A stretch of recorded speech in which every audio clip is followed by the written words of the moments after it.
Neste momento você está prestes a descobrir um segredo escondido nas páginas da história mais antigas.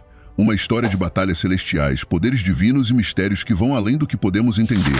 Você já imaginou por que um anjo poderoso como Miguel, com toda a sua força, escolheria obedecer ao invés de se rebelar? Por que Deus teria que esconder o local onde foi enterrado um líder tão amado como Moisés?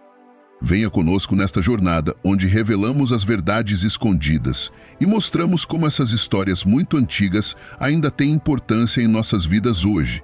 Não vai querer perder nenhum momento. Fique com a gente e vamos juntos explorar os segredos mais profundos da fé e da história. Judas, no versículo 9, fala sobre um acontecimento que não aparece em nenhum outro lugar das Escrituras. Aconteceu uma disputa entre Miguel e Satanás sobre o corpo de Moisés. Mas os detalhes dessa briga não são explicados completamente. Em Judas, capítulo 1, versículo 9, está escrito: até mesmo o anjo Miguel, quando discutia com o diabo sobre o corpo de Moisés, não ousou falar palavras de acusação contra ele, mas apenas disse: o Senhor te repreenda. Este evento é contado no livro de Judas. Ele nos mostra um acontecimento que não se encontra em outra parte da Bíblia. Naturalmente, surge a pergunta: de onde Judas conseguiu essa informação? Alguns acham que foi passada por tradição oral. Isso pode ser verdade ou não. Não temos certeza sobre o motivo da disputa entre Miguel e Satanás pelo corpo de Moisés. É possível que Satanás quisesse saber onde Moisés estava enterrado para fazer ali um lugar de adoração. Assim, o povo de Israel poderia acabar adorando os restos de Moisés como se fossem ídolos. Como anjo protetor do povo de Israel, Miguel estaria tentando proteger o povo desse tipo de adoração errada, mantendo o local do enterro em segredo. Em Daniel, capítulo 10, versículo 21, lemos: mas eu, Gabriel, te conto o que está escrito no livro da verdade.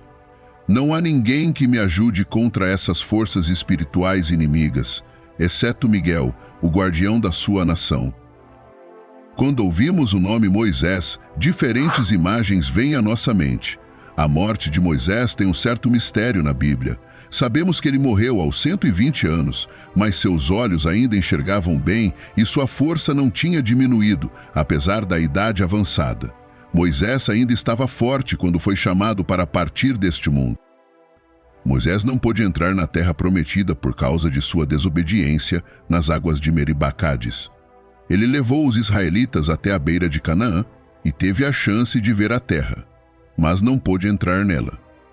No final de sua vida, Deus permitiu que Moisés visse a terra pela qual tinha saído do Egito. Antes de continuar o vídeo, pense se essa história está te ensinando algo valioso e fortalecendo sua fé. Imagine quantas vidas podem ser tocadas. Deixe seu like, comente amém e compartilhe essa mensagem após terminar de assistir. Ele subiu o Monte Nebo, saindo das planícies de Moabe até o topo de Pisga. O ponto mais alto do Monte Pisga está a cerca de 1.300 metros de altura. Não é comum ver homens de 120 anos subindo montanhas tão altas e ainda conseguindo contar a história. Mas Moisés conseguiu. Ele subiu usando as mãos e os pés, sem uma trilha larga para ajudar. Se você está pensando em que condições físicas ele estava, esse feito já diz muito. Ele sabia que estava prestes a morrer, pois Deus havia lhe dito, e Deus já tinha preparado outro homem, Josué, para assumir seu lugar. Antes de sua morte, pela primeira vez nos últimos 40 anos, o peso de guiar o povo foi tirado de seus ombros. Moisés pôde subir cada passo da montanha com os ombros mais leves. Ele sabia que a qualquer momento poderia dar seu último suspiro. Ao olhar pela última vez para a terra prometida, um pedaço de terra onde nunca pisaria, era isso que ele mais desejava ver. E então, Deus o quis de volta. Moisés entregou seu espírito. Moisés morreu conforme Deus havia dito. Ele faleceu sozinho, mas em paz. O relato de sua morte está nos últimos 6 versículos do capítulo 34 do livro de Deuteronômio. A morte tem um jeito de colocar as coisas em perspectiva, não é? Que maneira impressionante de viver até os 120 anos sem precisar de óculos. Mais de um século de vida sem precisar de muletas. Moisés nunca ficou sentado em uma cadeira de balanço, passando remédios nas juntas ou tomando xaropes para dores. Como os israelitas sentiram falta dos conselhos sábios de seu líder. Sua presença entre eles despertou sentimentos tão fortes que eles passaram um mês inteiro lamentando sua morte. Depois desse tempo, o período de tristeza chegou ao fim. Isso deveria ser verdade em nossas próprias vidas também. Após a morte vem o enterro, e assim foi com Moisés. Mas o versículo 6 contém uma das afirmações mais notáveis sobre toda a vida extraordinária de Moisés. Em Deuteronômio, capítulo 34 e versículo 6, lemos: E ele o enterrou no vale, na terra de Moabe, em frente a Bet-peor. Mas ninguém sabe até hoje onde está sua sepultura. Moisés é a única pessoa na Bíblia que Deus pessoalmente enterrou. Você sabia disso? O Senhor então escondeu o túmulo. Por que ele fez isso? Porque esse túmulo teria virado um lugar de adoração. Ainda hoje as pessoas estariam fazendo caminhos até o Monte Nebo, construindo igrejas, vendendo comidas e lembrancinhas, oferecendo passeios turísticos e talvez até criando um bondinho para subir até lá, com uma grande placa dizendo: aqui está enterrado Moisés. Por isso o local foi escondido. Isso é tão importante para Deus que até causou uma disputa entre anjos, mas o ponto principal é este. Mesmo que Miguel seja um anjo muito poderoso, aquele que Deus usará para expulsar Satanás do céu, ainda assim ele não falou palavras duras contra o governante do reino dos demônios. Ele deixou toda a repreensão para Deus. Em Apocalipse, capítulo 12, está escrito: E houve guerra no céu, Miguel e seus anjos lutaram contra o dragão e seus anjos também lutaram, mas não foram fortes o suficiente e perderam seu lugar no céu. O grande dragão foi expulso, aquela antiga serpente chamada Diabo e Satanás, que engana o mundo inteiro. Ele foi lançado à terra, e seus anjos foram lançados com ele. Miguel é mostrado na Bíblia nos textos de Daniel, Judas e Apocalipse, como um anjo guerreiro que luta em batalhas espirituais. A palavra arcanjo significa anjo de maior posição. A maioria dos anjos na Bíblia é descrita como mensageiros, enquanto Miguel é representado nos 3 livros como alguém que combate, resiste ou se opõe a espíritos maus. Miguel é o nome desse arcanjo, o que nos faz perguntar quem se compara a Deus. Ele é apresentado a nós pelo profeta Daniel. Miguel se recusou a fazer um julgamento por conta própria. Em vez disso, ele apenas anunciou a repreensão de Deus. A forma dessa repreensão combina com o livro de Zacarias, capítulo 3, versículo 2, onde o Senhor repreende Satanás por suas acusações contra Josué, o sumo sacerdote. Em Zacarias 3, ele me mostrou Josué, o sumo sacerdote, em pé diante do anjo do Senhor. E Satanás estava à sua direita para acusá-lo. O Senhor disse a Satanás: O Senhor te repreenda, Satanás. O Senhor que escolheu Jerusalém te repreenda. Apesar de seu grande poder, Miguel permanece completamente obediente ao Senhor. Os anjos bons têm uma ordem e são submissos à autoridade. Considerando a força de Miguel, sua obediência a Deus se torna ainda mais bonita. Podemos ver que a obediência nunca é feita para tirar a força, o propósito ou o valor de uma pessoa.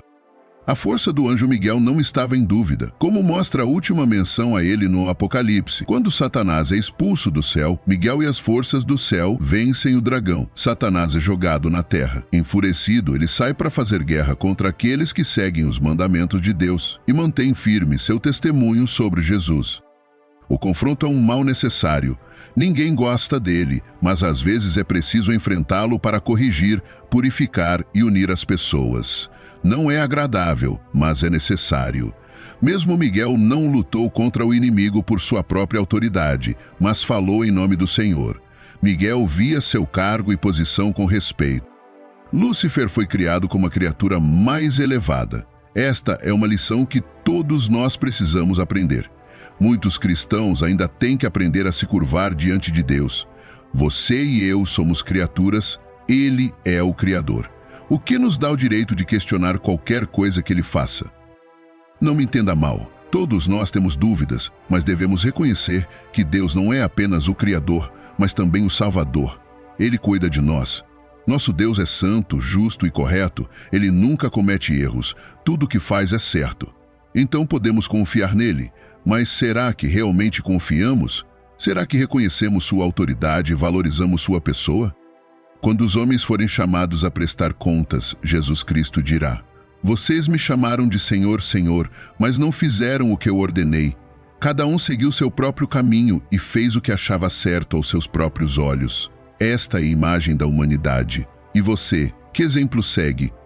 Ao terminarmos nossa jornada de hoje, pensamos sobre as lições profundas e os mistérios que exploramos. As histórias de Miguel, Moisés e as batalhas espirituais não são apenas relatos antigos. São reflexões sobre nossa própria vida, nossa fé e nosso lugar no universo.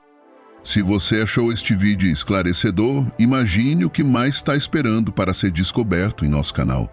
Cada vídeo é uma nova aventura, um novo mistério a desvendar. Não perca a chance de fazer parte da nossa comunidade que cresce cada dia mais. Inscreva-se agora, ative as notificações e seja o primeiro a ver cada nova revelação.